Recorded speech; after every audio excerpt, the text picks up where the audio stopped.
Hello, I am Orange Cat, and this is my quick review of the season finale of season 22 of South Park. I'll go out and say right off the bat, this was a very mixed bag of a way to end the season. And I'll go start with some of the stuff I really liked about this episode. First off, I love how the town was able to reincorporate all the elements from earlier in the season, because when you had the continuous storylines, the more serialized seasons in the show, they had this tendency to try to connect everything immediately with each other in like a chain link, like seasons 19 through 21. And when they do that, especially 19 and 20, it felt really rushed when you did everything at the end, and it didn't feel as natural. It really took away from the South Park feel of the show. However, this season did it a whole lot more like season 18. If you remember, that season finale was the hologram episode, the one where holograms, the one with PewDiePie, you know, that one.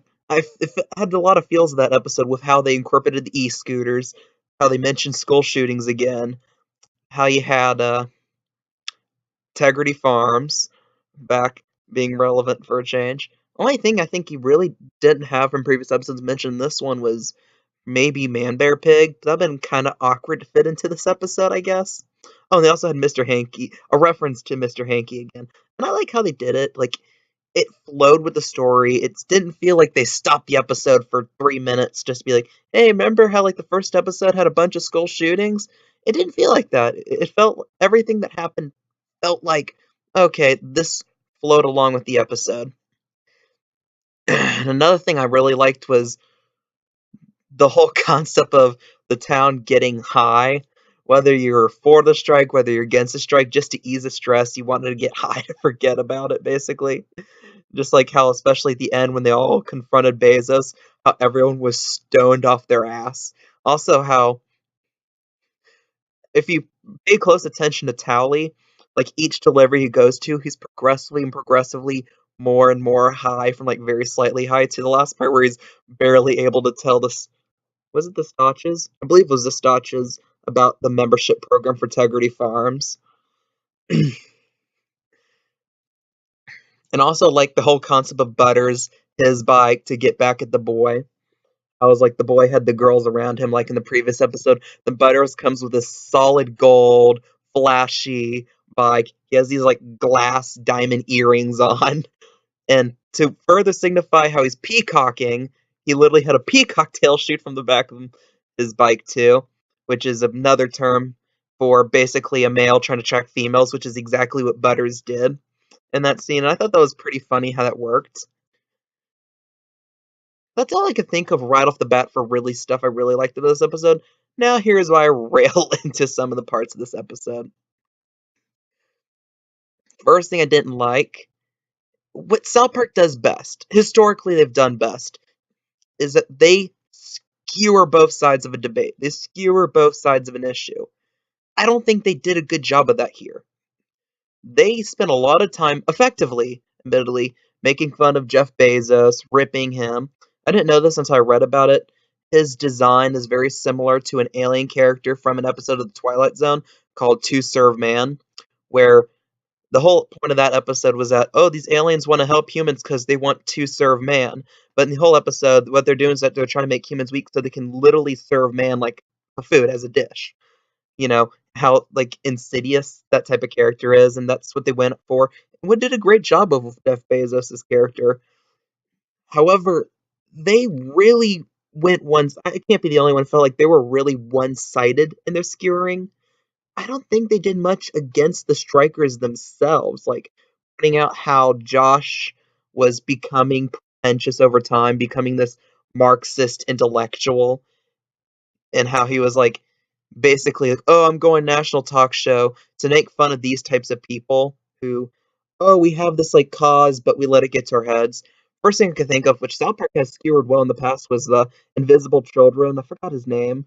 The guy who did Tony 2012, who, contrary to popular belief, was not caught masturbating in San Diego. He was just walking around naked, but he was walking around naked in San Diego. Like that type of person, that type of mentality, that type of character. But they didn't do a good job of skewering that. Just had him get killed by Jeff Bezos and a bunch of kids. I don't know why I laughed at that scene, how like the absurdity of the kids going after the president, like all the blood and guts squirting out after the kid opened the box, and the sick enjoyment Jeff Bezos got out of that. Yeah, and more about that. In the end, too, it was just like, oh, fuck you, Jeff Bezos, we're having a bike parade. Get out of our town. Like, there wasn't a climax other than Randy gave a speech where he said tegridy a lot because, hey, that's my brand. But if you, the whole point of the speech is substitute tegridy for weed and you have a more accurate statement, it's like, and also Jeff Bezos pointing out, wait, are you high right now? Pointing out how they're literally high right now. It's like, no. Why? You're looking the wrong way. I just like that gag too, how everyone's looking the wrong direction. Okay, now back to parts I disliked about it. They didn't really, I guess, like, again, it goes back to how they ended it. It's a lot like the Man Bear Pig two-parter, how it was a very abrupt ending, very little actual climax, where it was understandable in the context of the episode, but with the season finale and how the previous, especially four seasons finales, had made it a spectacle that, or really went out of the way to have an ending to it, to really build on that climax. The climax was very quick. It was just one speech by Randy, and that was it. And then I guess Amazon was out of town and everyone had a bike parade. And President Garrison was arrested, I guess, from the result end of the last season, which I guess was a reason why he didn't appear in this season, if you paid close attention. President Garrison never appears in the season until that seemed to the end.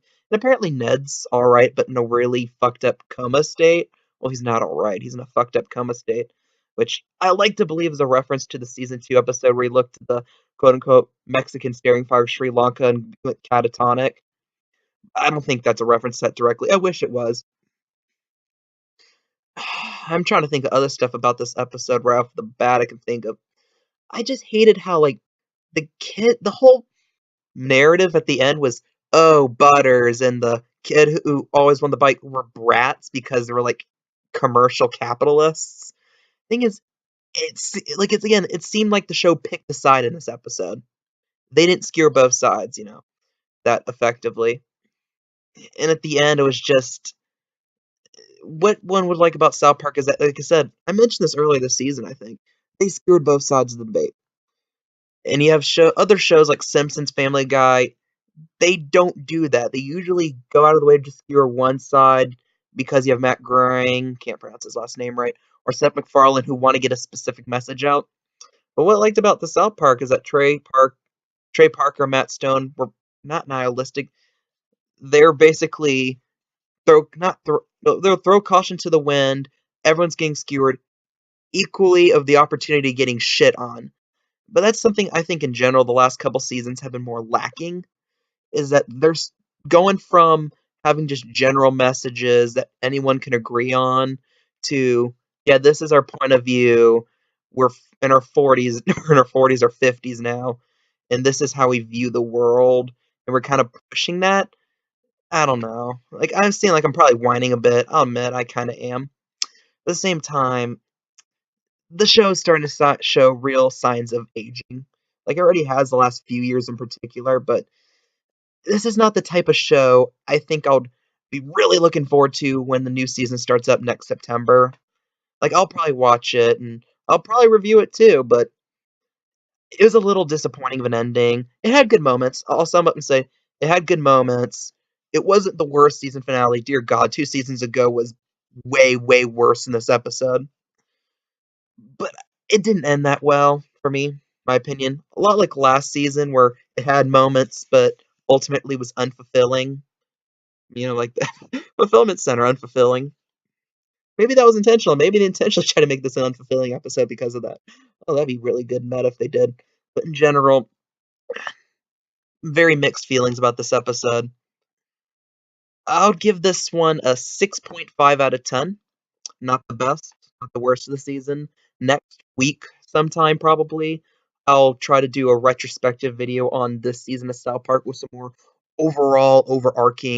my overarching opinion about this season, and more analysis about that, like kind of how I did with Fully Cooley Alternative a month or two ago. Yeah. If you have anything to say about what I said, if you like what I said, if you disagree with me in any way, please leave a comment below.